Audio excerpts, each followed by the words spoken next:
तेलंगाना में बारिश का कहर मचा हुआ है, वहीं दूसरी तरफ वहां कुछ ऐसा हुआ कि लोग भौचक्का रह गए। दरअसल तेलंगाना में बीते शुक्रवार और शनिवार को जब लोगों की आंख खुली तो बारिश के साथ मछलियां बरस रही थीं। जी हाँ, मछलियों की बारिश हो रही थी, वो भी मूसलाधार। हालांकि ये पहली बार नहीं हुआ है। इसके पहले ऐसा ही कुछ तेलंगाना के भूपाल पाली जिला में हुआ था।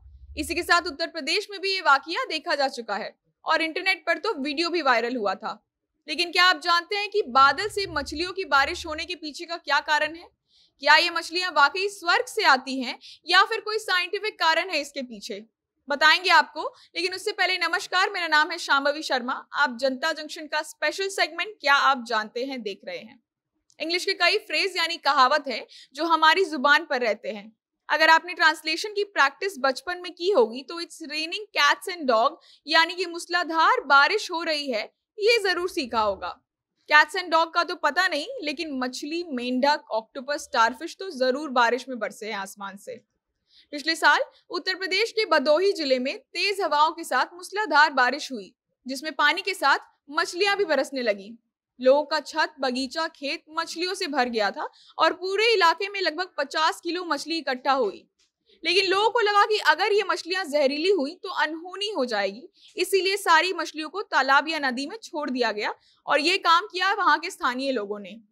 वहीं 2018 में चाइना से कई तस्वीरें वायरल हो रही थीं, जिसमें शिंडोंग प्रांत के तटीय शहर में बरसात हो रही थी और बरसात में ऑक्टोपस, प्रॉन्स जैसी मछलियां और कई अन्य छोटे सी फूड एनिमल्स की बारिश हो रही थी। यूएसए के सिटी ऑफ टेक्सास में भी पिछले साल छोटी छोटी मछलियों, केकड़ों और मेंढकों की बारिश हुई थी।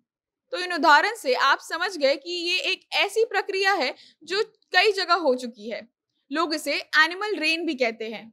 गांव के इलाके में तो कुछ लोगों को ऐसा लगता है कि ये स्वर्ग का आशीर्वाद है, तो कुछ लोग इसे जादू मानते हैं। लेकिन अगर साइंटिफिक पहलू की बात करें तो ऐसा क्यों होता है भला?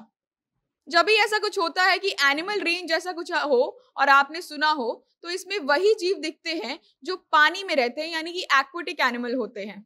तो ये जो मछलियां मूसलाधार बारिश के दौरान जमीन पर गिरी हुई रहती हैं, वो झील या तालाब में वास करती हैं। लेकिन वो मछलियां आसमान में कैसे पहुंच गईं?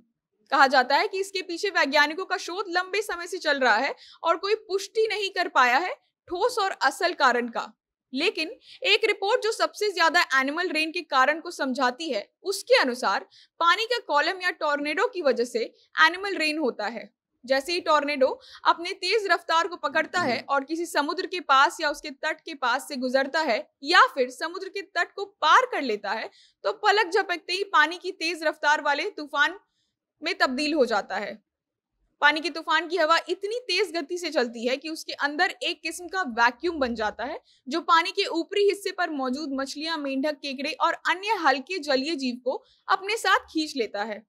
किसी भी किस्म का तूफान अपने साथ हल्की चीजों को खींच लेता है, इसीलिए पानी का तूफान या टॉर्नेडो अपने साथ पानी की सतह पर मौजूद हल्के जानवरों को आकाश तक लेकर चला जाता है। अब जो टॉर्नेडो होता है उसकी गति बहुत तेज होती है, जो पानी में और भी ज्यादा ताकतवर हो जाती है। लेकिन जैसे ही वो धरती तक पहुंचता है उसकी गति धीमी हो जाती है और जैसे ही टॉर्नेडो थम जाता है तब आकाश तक जा चुके जल जीव मूसलाधार बारिश के रूप में जमीन पर गिर जाते हैं। और ऐसा देखा गया है कि जहां से टॉर्नेडो शुरू हुआ है उससे कई दूर जाकर वो रुकता है, यानी कि शुरुआत और अंत के बीच कई किलोमीटर का फासला होता है, लेकिन ज्यादातर पानी के इलाके में ही जाकर रुकता है। अमेरिका के मौसम विज्ञान और वेदरमैन बिल एवंस ने एक किताब लिखी थी जिसका नाम है it's raining fish and spiders, जिसमें उन्होंने ऐसी अजीब वाक्यों को बड़े अच्छे से समझाया है। उन्होंने बताया है कि जितनी भी प्राकृतिक गतिविधियां होती हैं उनमें से सबसे ज्यादा विनाशकारी और शक्तिशाली टॉर्नेडो होता है, यानी बवंडर, जिसे जल स्तंभ या अंधर भी कहा जाता है। तो टॉर्नेडो अपने साथ पानी के हल्के जीव को खींचकर बादल तक ले जाता है और अपनी गति थमने पर बारिश के साथ वापस धरती पर गिरा भी देता है। आपको बता दें कि टॉर्नेडो अपने साथ गाड़ी, पेड़ जैसी कई हैवी चीजों को एक जगह से दूसरी जगह फेंक सकता है। फिर मछलियां तो काफी छोटी चीज हैं। जहां हमें लगता है कि ये वाकया काफी रेयर या दुर्लभ है, वहीं बिल एवंस की किताब के अनुसार ऐसी प्रक्रिया विश्व भर में, यानी कि दुनिया भर में हर साल कुल 40 बार होती है और इसका होना एक आम बात है। इस किताब में उन्होंने हरिकेन और कई जगह के मौसम के अलावा उससे संबंधित प्रक्रियाओं के बारे में जिक्र किया है और अच्छे से समझाया है कि ऐसा क्यों होता है।